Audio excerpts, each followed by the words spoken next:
Jadi kalau Tuhan bilang, aku mau bicara sama kamu itu spontan, dengarkanlah.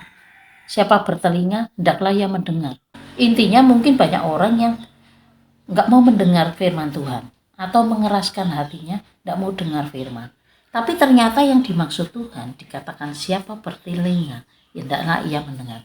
Manusia bertelinga enggak? Berarti wajib mendengar firman dan melakukan firman. Kalau melakukan itu kan berarti dengan perbuatan. Tapi mendengar hanya cukup dengan telinga. Jadi kalau Tuhan bilang, siapa bertelinga, hendaklah ia mendengar. Bahkan di kitab Wahyu diulang-ulang. Beberapa kali. Di 7 jemaat diulang-ulang. Itu berapa kali tentang siapa bertelinga, hendaklah ia mendengar. Kalau Tuhan mengatakan itu, berarti akan ada banyak orang yang tidak akan mendengar. Atau lebih suka memilih untuk tidak mendengar daripada membuka telinganya dan mendengar. Karena banyak orang nanti di akhir zaman, di zaman kita ini malah, itu lebih suka membuka telinganya untuk mendengarkan hal-hal yang baru, hal-hal dongeng, hal-hal yang duniawi, tentang sesuatu yang menyenangkan. Jadi hanya mau mendengar apa yang mau didengar. Tapi Tuhan berkata apa? Kepada 7 jemaat di kitab Wahyu. Setiap jemaat dikatakan, siapa bertelinga hendaklah ia mendengar. Jadi Tuhan tuh inginnya tuh kita sebagai anak-anak di akhir zaman, biarlah lebih dahulu mendengar. Ada firman Tuhan mengatakan apa? Banyaklah mendengar, tapi sedikit berkata-kata. Intinya apa? Belajar tunduk, dengar-dengaran akan firman Tuhan. Tapi banyak orang di akhir zaman lebih suka telinganya dulu benar. Loh, aku melakukan firman Tuhan. Katanya banyaklah mendengar daripada berkata-kata. Tapi telingamu dibuka untuk apa? Untuk hal-hal daging, untuk dongeng, atau untuk firmanku. Banyak anak-anak Tuhan di akhir zaman hanya mau mendengar hal-hal yang menyenangkan telinga. Karena firmanku itu kebanyakan tidak menyenangkan telinga. Tidak menyenangkan telinga. Dan orang-orang di akhir zaman tidak mau mendengarkan firman. Mereka lebih suka memilih jalannya sendiri daripada mendengar firmanku dan menjadi pelaku firman.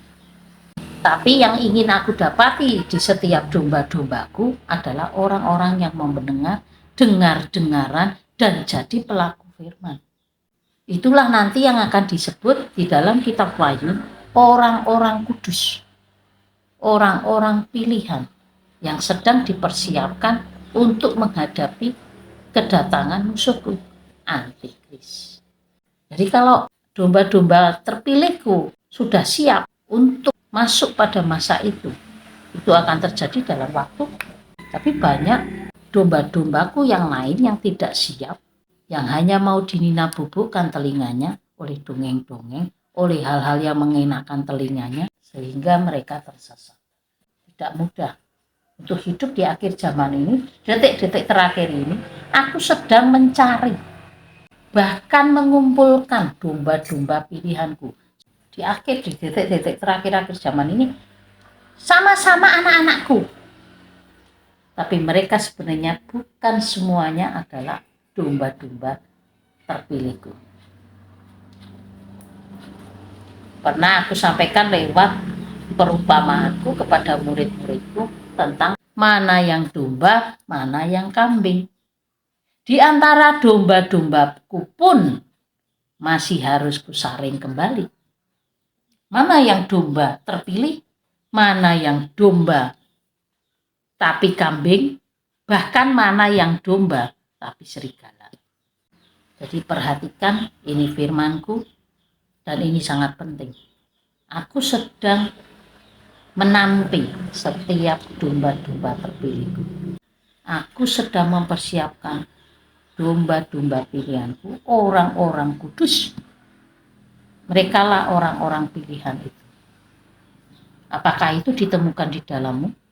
Adakah umatku yang sampai pada titik itu? Oleh sebab itu untuk anak-anakku, domba-domba terpilihku, orang-orang kudus, mereka lah yang akan teruji.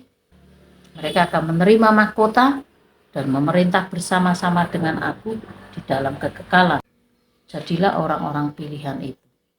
Meskipun di antara yang sedikit, mungkin hanya didapati sedikit, tetapi jadilah bagian dari domba-domba pilihan, orang-orang pilihan, dan orang-orang kudus itu. Persiapkan dirimu.